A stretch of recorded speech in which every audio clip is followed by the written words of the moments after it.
नमस्ते, मैं हूं आपका टैली गुरु अभिजीत जोशी। इस वीडियो लेसन में हम सीखेंगे किस तरह से टैली प्राइम में हम पेरोल की अकाउंटिंग कर सकते हैं। पेरोल अकाउंटिंग यानी सैलरी कैलकुलेशंस। तो सैलरी के कंपोनेंट्स होते हैं। सबसे पहले है बेसिक्स यानी कि बेसिक पे, फिर ओटी यानी ओवर टाइम, डीए यानी डियरनेस अलाउंस या इसे महंगाई भत्ता भी कहते हैं, एचआरए हाउस रेंट अलाउंस यानी घर भाड़ा, टीए ट्रांसपोर्टेशन अलाउंस, फिर इंसेंटिव या कमीशन। अच्छा काम करने के बाद वर्कर को हम इंसेंटिव देते हैं। तो ये सारे मिला के होते हैं एम्प्लॉयज अर्निंग।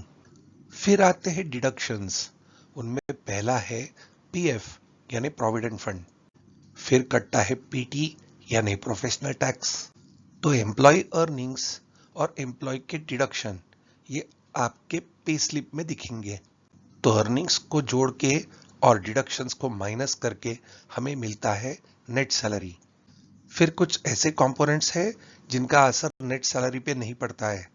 पहला है ईपीएफ यानी एम्प्लॉय प्रोविडेंट फंड, और ईपीएस यानी एम्प्लॉय पेंशन स्कीम। यह दो एम्प्लॉयर भरता है, एम्प्लॉय नहीं। तो इसे कहते हैं एम्प्लॉयर स्टैट्यूटरी कंट्रीब्यूशन। तो टैली प्राइम में इन सभी कंपोनेंट्स को हम कहते हैं पे हेड्स। तो टैली प्राइम में जब हम ये पे हेड्स बनाते हैं तो हमें उसके अंदर के कैलकुलेशंस भी टैली में देने होते हैं। और यह पे हेड्स बनाने का सीक्वेंस यानी पहले कौन आएगा बाद में कौन आएगा, ये भी बहुत इंपॉर्टेंट है। उदाहरण के लिए हम पहले बनाएंगे बेसिक का पे हेड और फिर बनाएंगे प्रोविडेंट फंड का। तो जब हम प्रोविडेंट फंड का पे हेड बनाएंगे तो हमें देना होगा कि वह बेसिक का 12% है। तो पहले बेसिक बनाना होगा ना, तो ही तो हम उसका समावेश पीएफ के कैलकुलेशन में कर सकेंगे। पे हेड के बाद में हमें बनानी होती है सैलरी डिटेल्स। टैली प्राइम में हम एक पर्टिकुलर एम्प्लॉय की सैलरी डिटेल बना सकते हैं या पूरे ग्रुप की एक डिटेल बना सकते हैं। उदाहरण के लिए वर्कर्स, जहां हमने basic OT, DA, HRA, TA, incentive, PF और पीटी सबका समावेश कर दिया। एक बात मैं बोलना चाहता हूं कि ये जो हमने यहां दिखाए हैं वो केवल पे स्लिप पे असर करेंगे, पर ईपीएफ और ईपीएस इनका कैलकुलेशन भी इसके अंदर होगा, पर प्रिंट आउट में यानी पे स्लिप में ये नहीं आएंगे। वर्कर्स की तरह स्टाफ एक ग्रुप हो सकता है, पर स्टाफ में ओवर टाइम और इंसेंटिव नहीं होगा। हमने कहा था कि पीएफ का पेमेंट हेड बनाते वक्त हमें कैलकुलेशंस देने होंगे। उसी तरह से बेसिक की भी कैलकुलेशन आधारित होगी अटेंडेंस पे, और वर्कर्स को जो ओटी यानी ओवर टाइम दिया जाएगा वो कैलकुलेट होगा आवर्स के हिसाब से। तो टैली प्राइम में अटेंडेंस और ओटी के लिए हमें बनाना होगा अटेंडेंस टाइप, और हमने कहा ओटी की गिनती हम करेंगे आवर्स और मिनट्स में, तो हमें बनाने होंगी यूनिट्स, पर पेरोल में इसे कहेंगे यूनिट्स ऑफ वर्क। तो टैली में पेरोल करने के पहले हम माइक्रोसॉफ्ट एक्सेल में पूरे कैलकुलेशंस करके आपको दिखाएंगे। तो माइक्रोसॉफ्ट एक्सेल में हम एक सैलरी शीट बनाने वाले हैं। यहाँ B1 सेल में हमने टाइप किया है 1 अप्रैल 2021। यहाँ कीबोर्ड पे देंगे Alt+1, फिर लेंगे कस्टम फॉर्मेट और 4 बार M टाइप करेंगे और देंगे ओके। तो B1 में दिख रहा है अप्रैल, पर अंदर से वो डेट है। कॉलम ए में एम्प्लॉयज के नाम है और कॉलम बी में उनकी बेसिक है मंथली। कॉलम सी में है अप्रैल के मंथ की उनकी अटेंडेंस। महीने में 26 डेज ये अटेंडेंस होनी चाहिए। जैसे यहाँ किरण की इस महीने में अटेंडेंस केवल 24 डेज है, तो उनका बेसिक है 6500, तो उन्हें पूरा बेसिक नहीं मिलेगा, बेसिक थोड़ा कट जाएगा। तो बेसिक का कैलकुलेशन करेंगे, is equal to monthly basics divided by 26।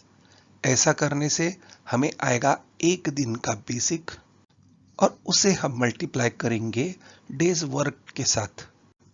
तो यहाँ कैलकुलेट हो गया 10,400। तो अमित का वैसे भी मंथली बेसिक 10,400 है और डेज वर्क 26 है, अब इसे हम कर देंगे ऑटोफिल। तो अब किरण का बेसिक हो जाएगा 6,500 रुपीज कट हो जाएंगे। अब डीए यानी डियरनेस अलाउंस की कैलकुलेशन करेंगे। फॉर्मूला डालने के पहले मैं आपको बता दूं कि इस शीट में जो हम कैलकुलेशंस करेंगे ये फॉर्मूला पे आधारित होंगे। तो समझाने के लिए हमने ये फॉर्मूला को थोड़ा वैरायटी कर दिया है। तो हर बार हर एक फॉर्मूला स्टैट्यूटरी कॉम्प्लायंस यानी रूल्स के हिसाब से होगा ऐसा नहीं। तो यहाँ डीए का फॉर्मूला कुछ ऐसा ही होगा।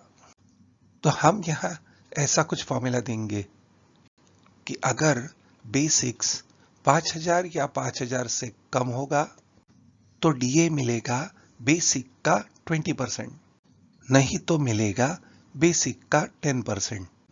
तो ये हमारे मन से हमने बनाया हुआ फॉर्मूला है जो कहता है कि अगर आपकी सैलरी कम है यानी 5,000 या 5,000 से कम है तो आपको डीए ज्यादा मिलना चाहिए यानी 20%, और 5,000 के ऊपर है तो आपको केवल 10% ही डीए मिलेगा।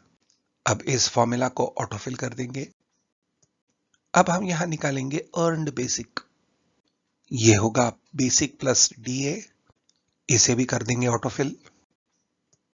फिर होगी एचआरए की कैलकुलेशन, ये भी हमने हमारी ही बनाई है।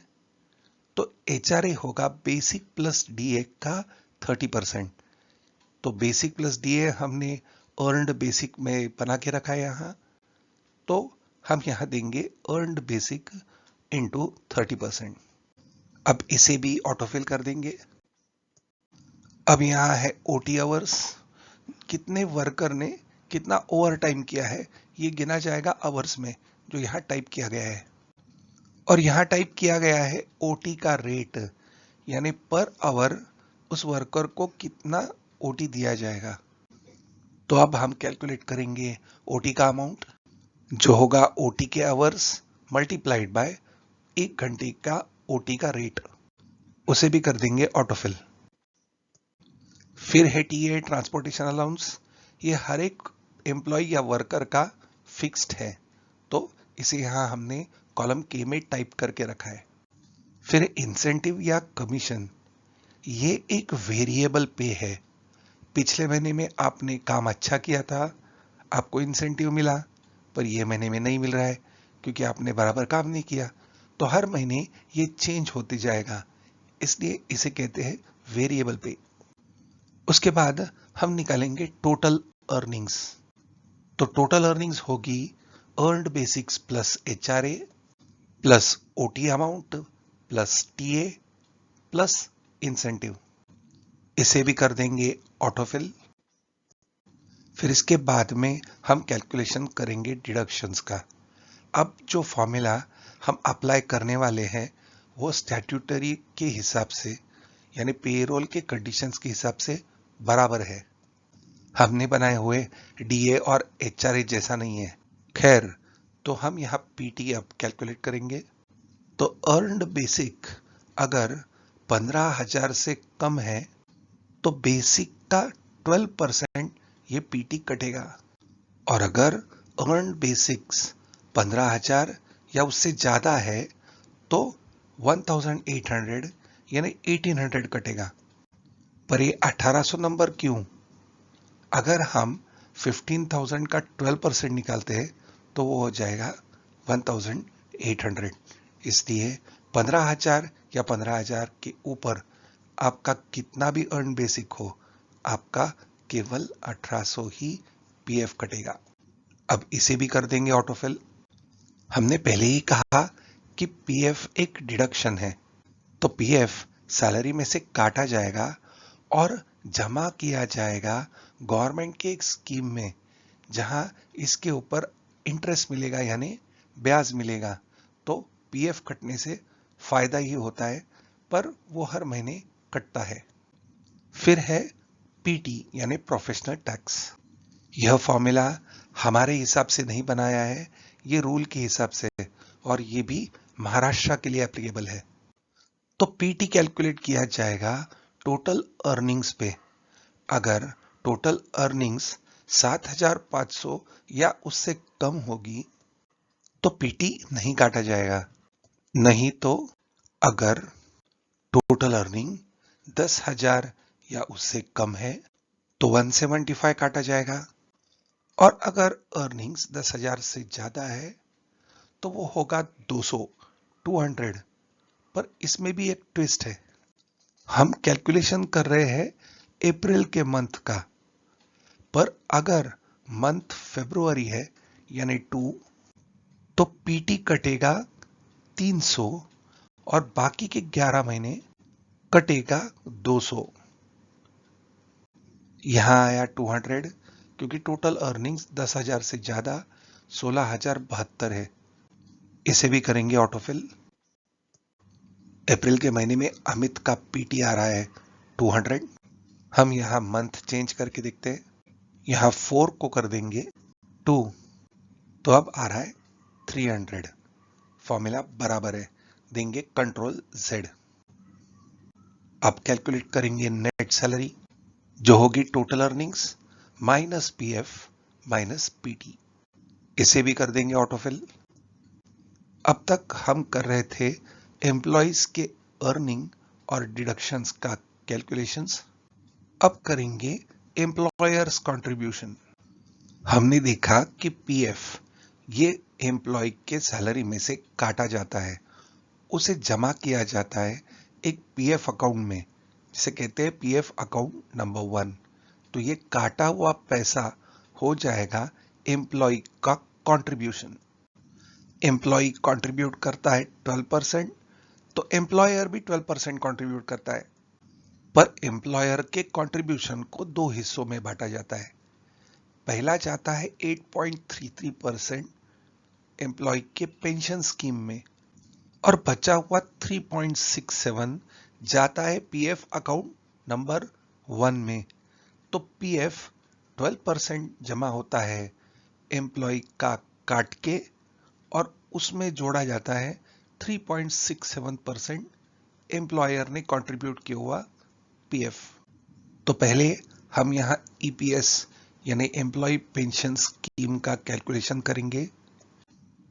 तो अगर अर्न्ड बेसिक 15,000 से कम है तो अर्न्ड बेसिक मल्टीप्लाइड बाय 8.33%, नहीं तो 1250 रुपया। ये 1250 आया कहां से? तो फिर से यहां 15,000 का अगर 8.33% हम निकालेंगे तो वो आएगा 1250। तो अगर अर्न बेसिक 15,000 से ज्यादा होगा तो फिक्स्ड हो जाएगा 1250। यह फिगर डेसिमल में आ रही है तो हम इसे राउंड कर देंगे। आ गया 953। अब इसे करेंगे ऑटोफिल। अब हम कैलकुलेट करेंगे एम्प्लॉयर ने कंट्रीब्यूट किया हुआ प्रोविडेंट फंड का पैसा। तो एम्प्लॉय के कंट्रीब्यूशन से माइनस करेंगे हम एम्प्लॉयर के पेंशन स्कीम का कंट्रीब्यूशन। इससे अपने आप वो आ जाएगा 3.67%। अब इसे भी कर देंगे ऑटोफिल। तो हमने ये पूरी सैलरी शीट माइक्रोसॉफ्ट एक्सेल में बनाई है। आप अगर बेसिक और एडवांस एक्सेल का भी कोर्स करना चाहते हो तो हमने एक बहुत ही प्रैक्टिकल ओरिएंटेड माइक्रोसॉफ्ट एक्सेल पे कोर्स बनाया है जिसका नाम है एक्सेल फॉर कॉमर्स। तो यह कोर्स आप जरूर कर सकते हो। अगले वीडियो लेसन में ये सारा चीज जो हमने माइक्रोसॉफ्ट एक्सेल में किया है उसे हम बनाएंगे टैली प्राइम में। Thank you.